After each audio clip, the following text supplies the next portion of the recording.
Did anyone hear recording in progress? Because I did not hear that. Yes. Yes. Okay, yeah, they did not do that for me. Fantastic. All right. Hello, welcome everyone. My name is Chris Gaynor, and I am the Community Engagement Specialist with the Rhode Island Department of Environmental Management, and I will be your facilitator for this afternoon.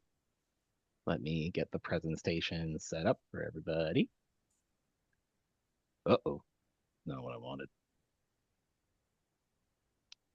Dum-dum-dum.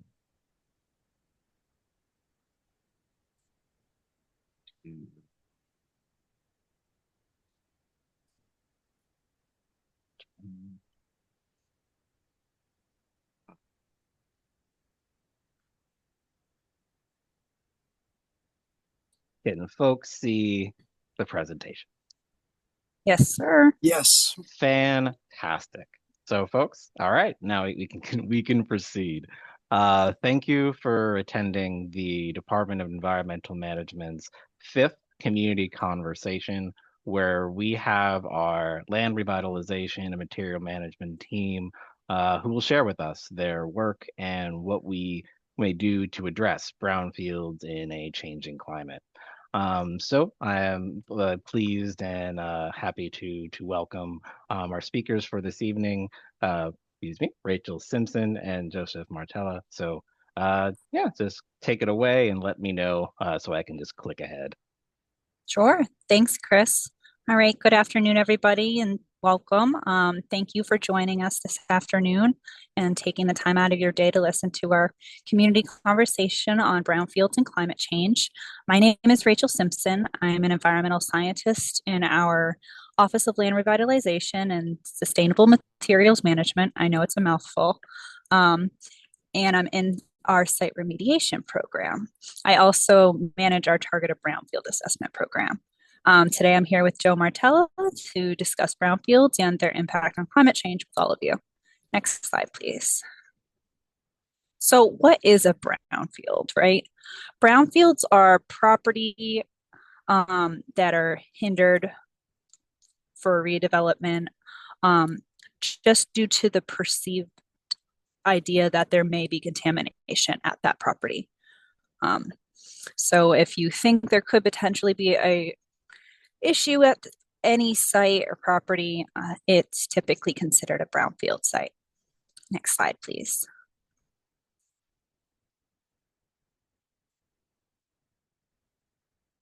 So different properties and their contaminants.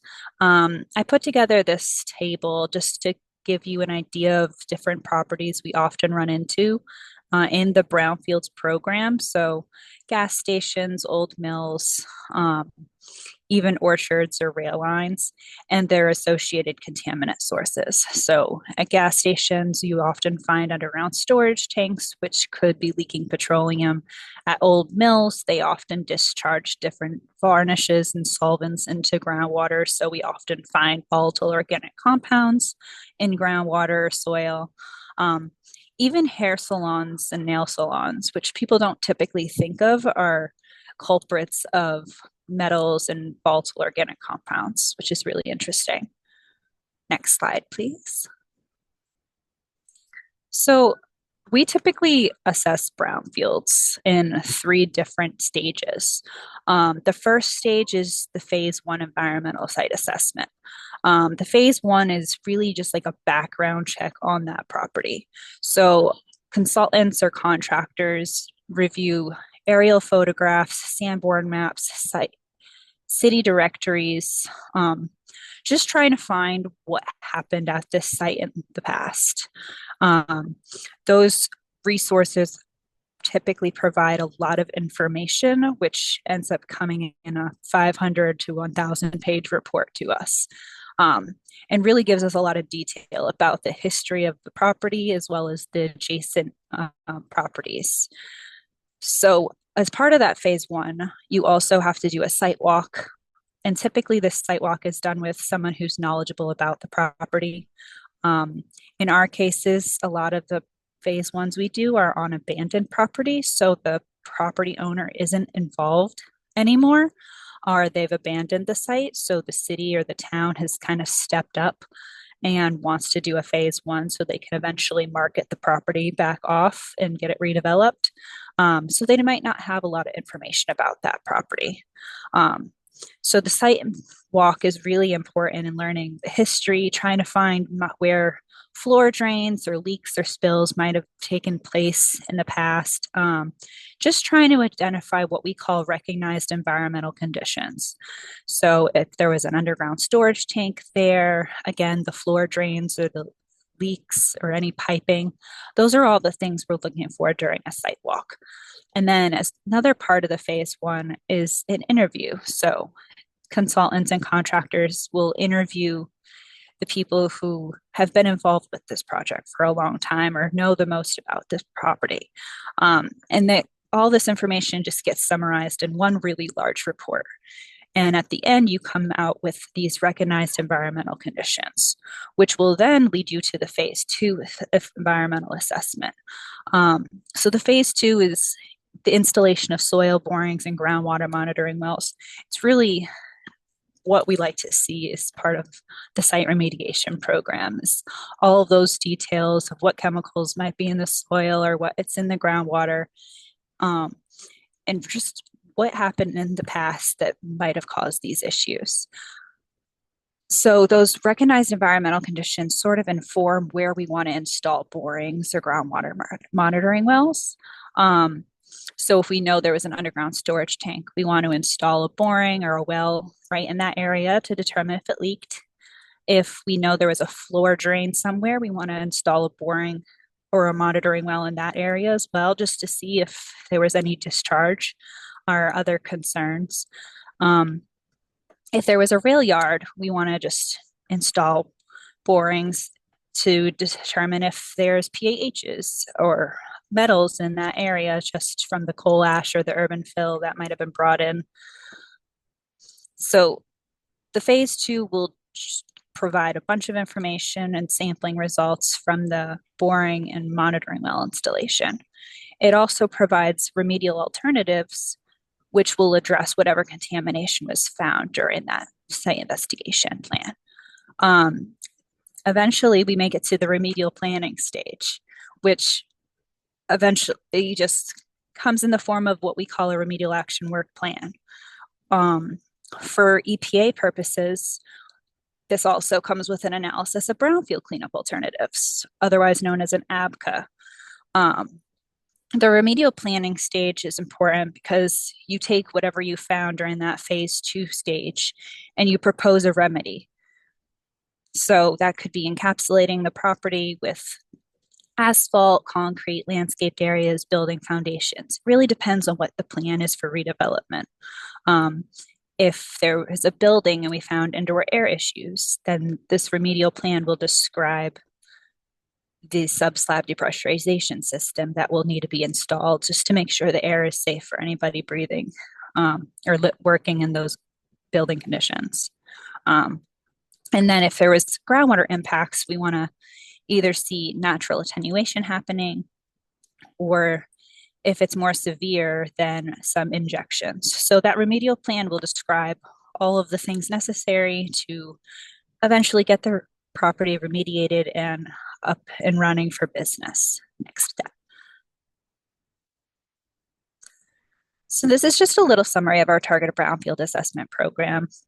RIDE has been doing this since about 2007. We have over 100 properties that have received funding through our targeted brownfield assessment program. Sorry. And about 75% of that funding has gone to Providence County. Next slide. So why to redevelop a brownfield site? Brownfield sites are typically in blighted areas, so redeveloping those really encourages the reuse of blighted properties and helps to beautify those areas, later creating jobs and improving public health and safety.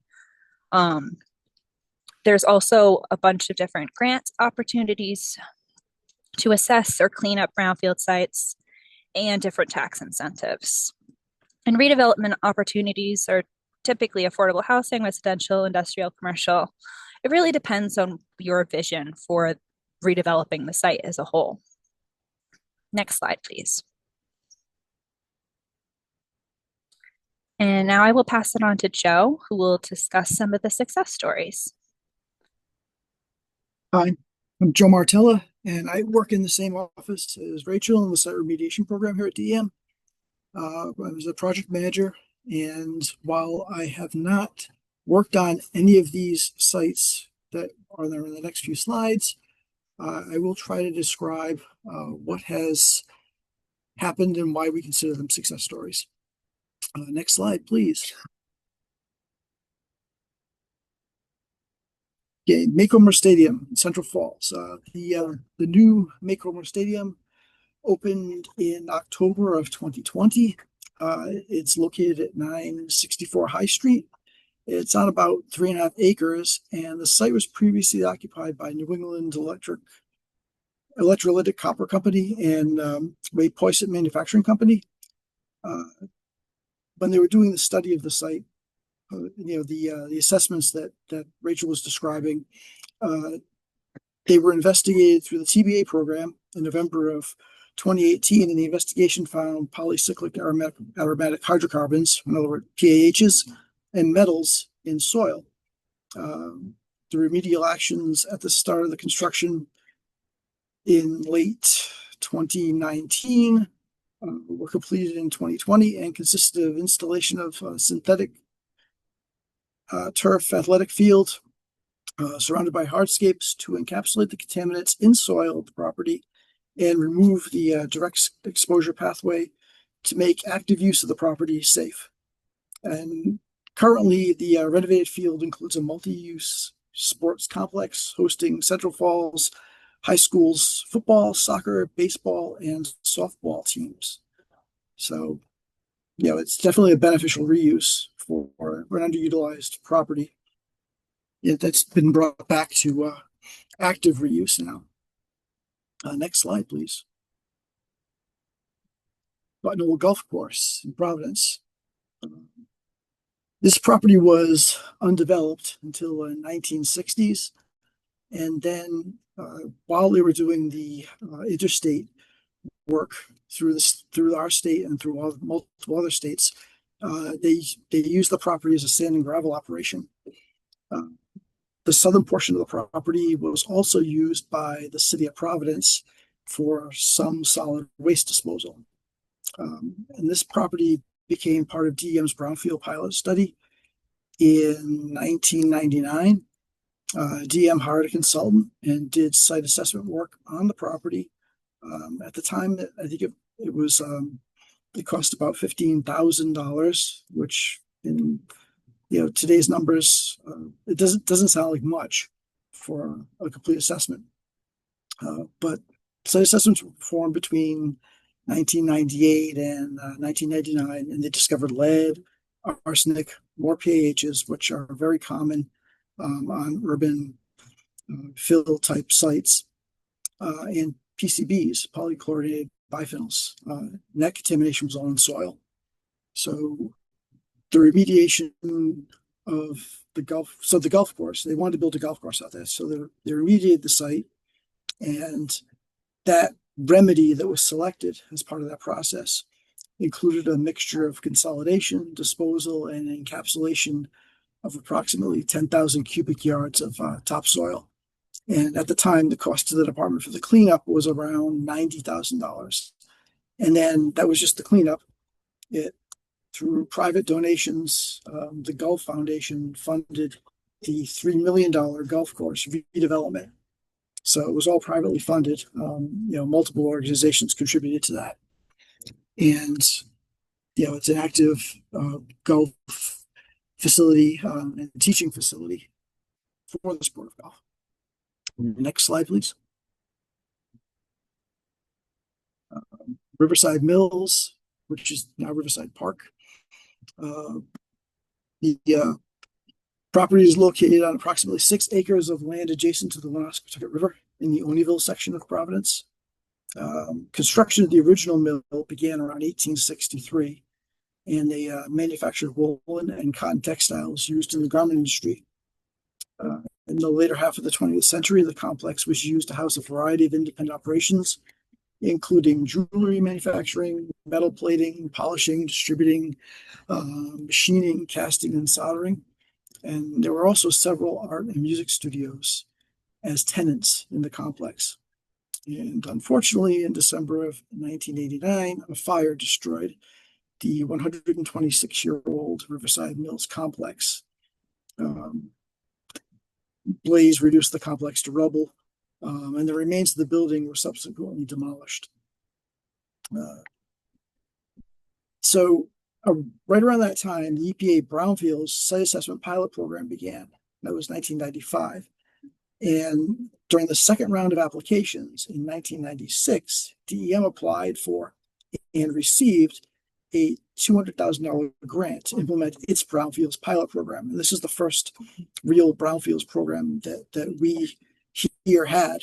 The initial goal of the Rhode Island Brownfields pilot program, administered by our Office of Waste Management, which is now the Office of Land Revitalization and Sustainable Materials Management, so it's the same office, updated name, was to develop a model ecosystem-based program coordinating several state and municipal agencies to bring vacant or underutilized contaminated properties back to beneficial reuse.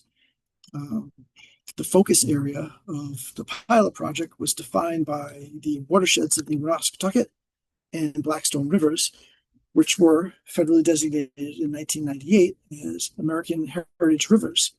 And through the partnership established by DEM with the City of Providence and the Providence Plan, during the Brownfields pilot program, the Woonasquatucket River Greenway project was designated in 1998 as one of the original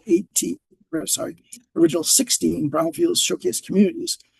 And that showcase community included the former Riverside Mills. So this site that you're looking at, the park was eventually remediated with help from EPA, DEM, and the city, and the Woonasquatucket River Watershed Council. Amenities that are now at the remediated park include a bike path for walkers and cyclists, so that it starts there and go all the way into Johnston. Wildflower meadow, Atlantic Mills fish ladder, an outdoor classroom area, boat launch for canoeists and kayakers, community-built playgrounds and native plant gardens, picnic pavilion, shade arbors, community garden plots, pollinator gardens. There's also for managing stormwater, there's a bioswale, rain gardens, and green roof to capture the stormwater. And there's also an outdoor community stage. Next slide, please.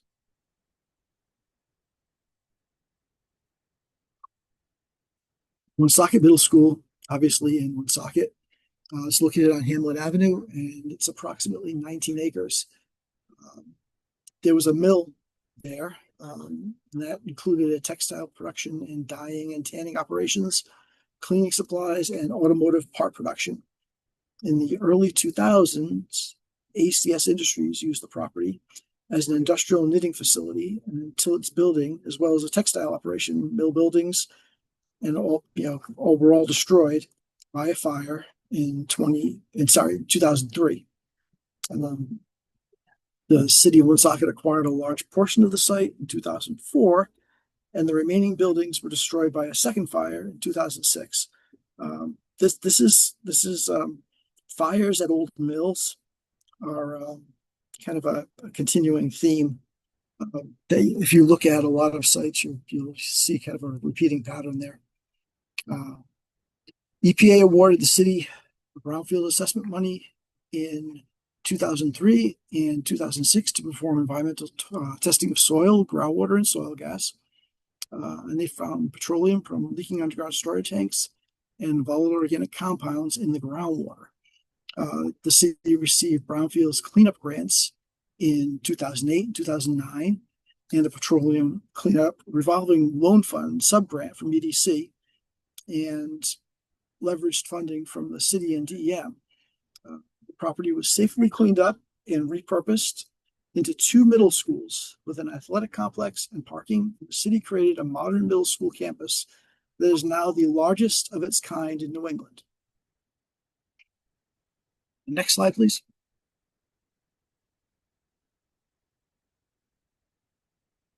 This is just a general kind of climate change impact on brownfields.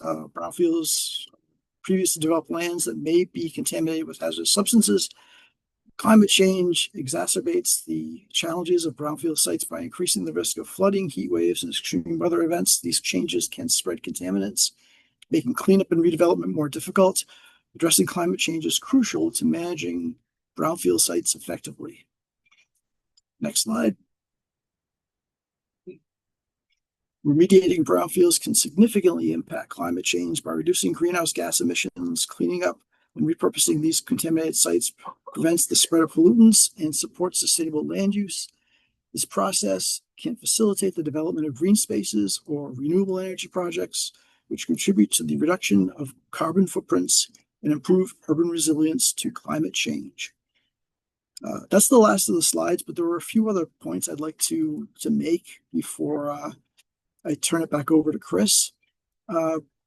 There are several hundred brownfield sites in Rhode Island.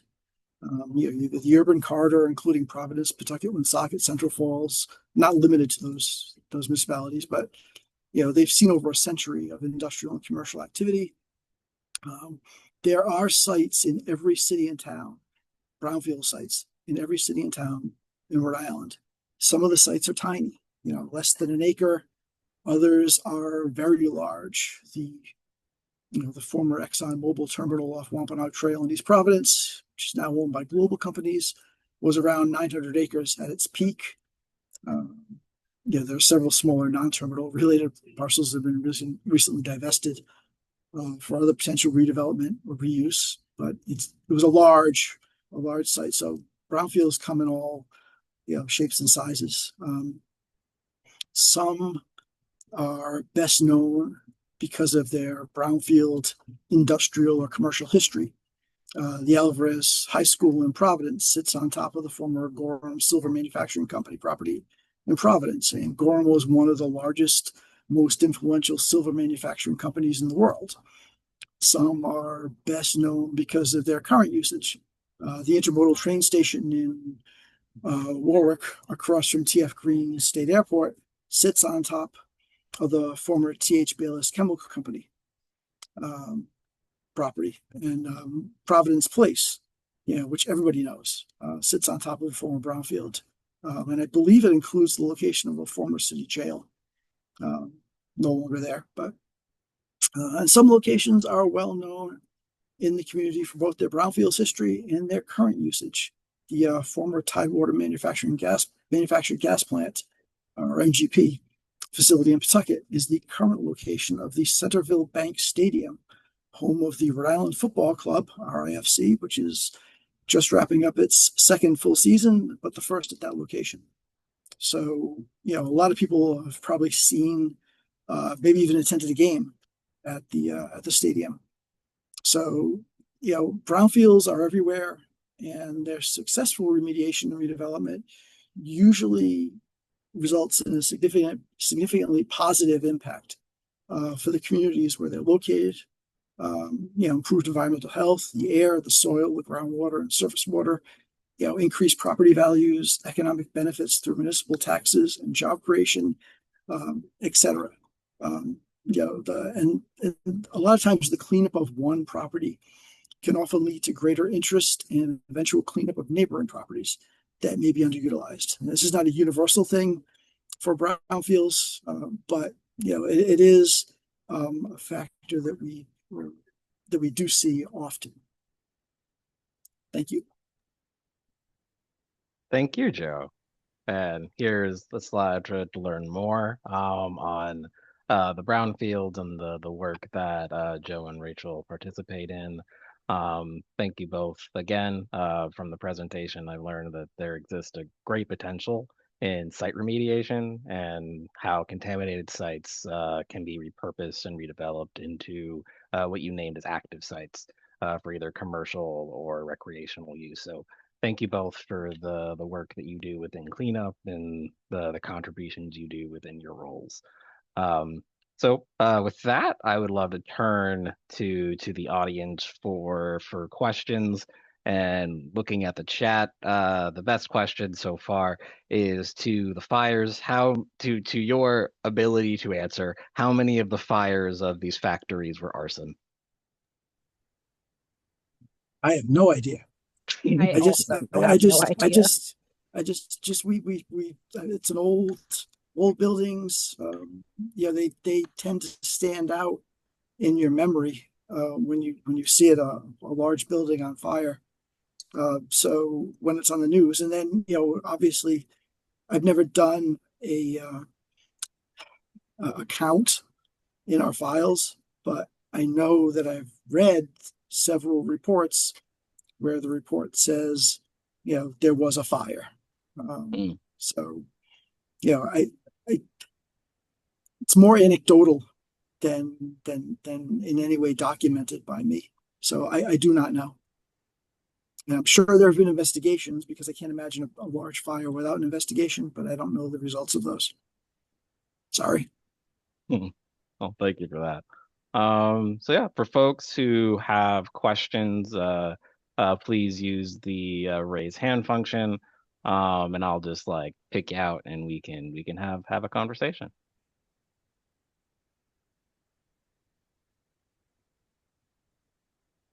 And if not questions, what did you learn? What did you enjoy? What more would you like to know? Oh, yes, Greg, go ahead. Muted. Here we go. I'll follow up with the second part of what I put up in the chat, and that there's a park in Pawtucket that the city claims is contaminated, but we studied it, and it's no more contaminated than any of the other parks in Pawtucket that are in industrial areas. It's a 50-year-old park that, obviously is built on fill because it's like 15 feet above the river. And now they're trying to turn it into a parking lot, for the brownfield next door. And so they're claiming it's contaminated, but we tested it. So how do we stop that kind of a farce and abuse of the system? So I think that's really a conversation that needs to be held with the town council or the city council, unfortunately. DEM cannot tell a property owner what they can or cannot do with their land or how they can redevelop that. So But I think it's more a it is the city conversation with the council's city. problem. They're the ones who are pushing this conversion. Yeah, well, I think it's more a matter of the community needs to really voice their concerns to the city, and unfortunately, it is up to the city to listen. And the city ain't listening. Yeah. Yeah. Yeah. Uh, I don't think there's really a way for us to like use a firm hand, I guess, and say, hey, you guys have to pay attention. Well, the fact that it was half of it was donated to land, which yeah. means the state law says they can't do it, and then the other half was paid for with by federal funds and land and water. So they're really not supposed to convert it there either. Right. So, it's just, what's the relationship between brownfield redevelopment and environmental injustice? I mean, because that's what this one is, because it's the only park in the neighborhood. Yeah, that's definitely a great question. I just don't have an answer for you. Yeah, I know. I've been talking to you to people above your rank, so I understand. Yeah. Yeah. Always appreciate your commentary and your contributions, Greg. Thank you. I guess following up that question, I like first my curiosity, are there sites that to your knowledge have the most remediation potential that could be beneficial to neighborhoods, communities, or just larger, like groups and populations? Yeah, I mean, I regularly work with the communities and the cities and towns on different brownfield sites because I apply for the EPA assessment grants. Mhm. So a couple that come to mind are the old Seville Dye property in Woonsocket on First Avenue. That one has been abandoned for several years, and DEM has actually spent about 250,000, maybe 300 in assessment of that property already. But that would be a really fantastic one for a developer to come in and either put affordable housing or even like mixed use, a green space. There's a solar farm on the opposite side, and then residential on the other, and then a park on the other side with the river right there. So it's got a lot of really wonderful things going for it. We just need to get a developer in there to actually make it better and remediate, because we have a lot of the information and the assessment is complete. But somebody with some big dollars needs to come in to be able to fully remediate it, because there was like a 20,000 gallon underground storage tank that leaked, and has caused a lot of issues. I can't conceptualize 20,000 gallons. That Oh, just it's sounds huge. like a lot. Yeah, it's really, really big. But it was inside of a concrete bunker. So when we took the tank out, I think we actually disturbed it a bit because the oil was just sitting at the very bottom and now it's moving towards the river. So, Oh, I lovely. mean, Yeah. we don't know these things when we actually go and do them. But we do have a lot of assessment work behind it. So hopefully somebody, a redeveloper, anyone comes in, even if the city wanted to apply for an EPA cleanup grant, those are all really great things. And then another example is the old Ballard and Metech facility in Burrillville. So I know we didn't really talk a lot about rural areas, but rural areas do have brownfield sites. And that was also an old mill. It's a really large property, also on the river. Has a couple of dams, so you'd have to work with wetlands. But that would be a great opportunity for more affordable housing or mixed use, since the entire area is residential. All right, thank you. And just another To curiosity of mine. Okay, yeah, go ahead. Go ahead, Joe. to tag on to what Rachel was saying, in rural areas, Hope Mill is another example of a property that has a lot of potential, but it's been tied up. It had a wetlands violation, and then some issues with the property ownership and taxes, and never was developed. It didn't burn down, but it kind of fell down because of lack of maintenance of the building. But it's a large property, and there could be. It's right on the border of Coventry and Situate, and it has a lot of potential. And it's not that contaminated, really, but it's been over the last several years mismanaged, to the point where the building, which has a lot of asbestos in it, was allowed to collapse to a point where you can't go in the building anymore safely. You would have to do, like kind of a piecemeal asbestos abatement first before you could even get to the building, and go through it. So it's unfortunate. What was, had some potential for mill redevelopment now is more of a start from scratch type of a situation. But again, large property, rural, not urban, but it has a lot of potential. And I think one of the things that gets missed with our program is that we are completely a reactive program. So we don't know about all the properties that might be eligible out there. We only find out when someone notifies us.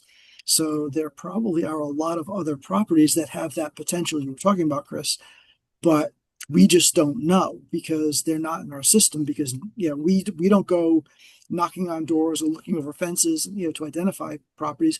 Rachel's program does reach out to the municipalities, the TBA program, and to see if they have ideas and properties they might be able to kind of sponsor, so to speak, as potential sites. But we otherwise, just our inventory is for sites that are brought to our attention rather than sites where we go out looking.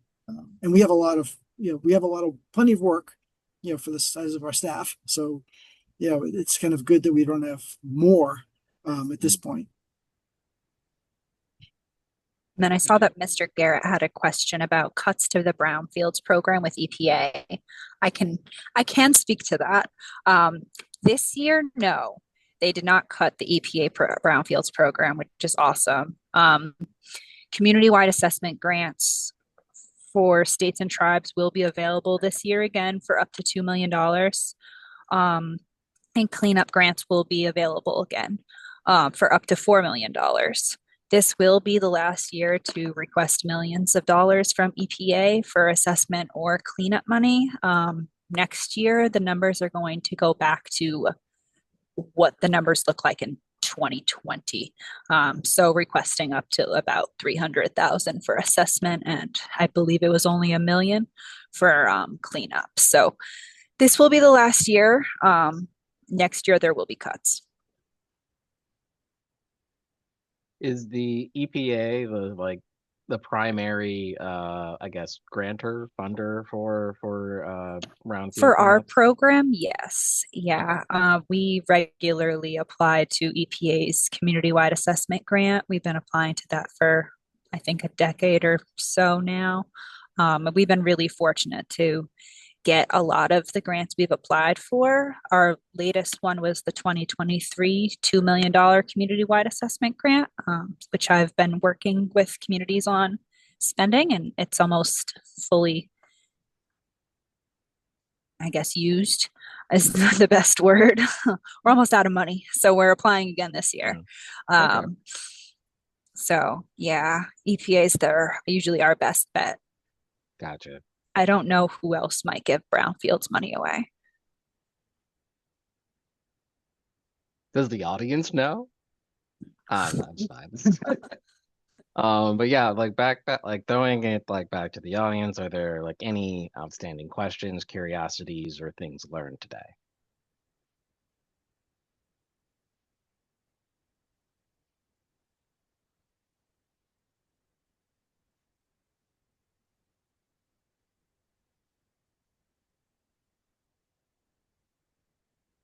All right. My only last question and curiosity for y'all is the mentioning of the site visits. I am a hands-on, tactile person. I need to be present in some space in order to understand it. How is that exclusive to whomever's the property owner, or in persons who either are curious or who are impacted or who just want to know more, can they participate in these site visits? So the site visits are normally only part of a phase one. I only mention it because we do it through our targeted brownfield assessment program. So I typically join on site visits when I'm able to. Okay.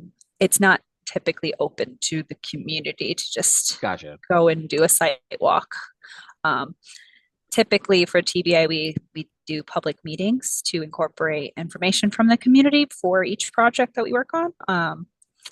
But that's the only time we'd be able to potentially do a site walk. Yeah, no, thank you for that answer, because the question comes from a space of wanting adult field trips. Same. So yeah, so that's stuff I was when I was young, I was allowed to go into what is now restricted areas and just oh, that's fun. But then we didn't have phones, so we couldn't just take pictures of everything. Right. I'm gonna stop talking before I call out my age. Hello or goodbye to let's return to space, Chris. So, hello everyone again. Thank you for being here for our community conversations on brownfields. I appreciate Joe and Rachel's expertise in sharing what they've been working on. And thank you, Oscar and Ivana, for your time and interpretation. And thank you, audience, for your attendance and your attention to these issues. And thank you especially, Savannah, for corralling folks from teams and bringing them back here. You're the best. And yeah, enjoy the rest of your afternoons. This was a short one, but I'm grateful for that too. So have a good one, everybody. All right. Thanks, Chris. Thank you very much. Thank you, everyone.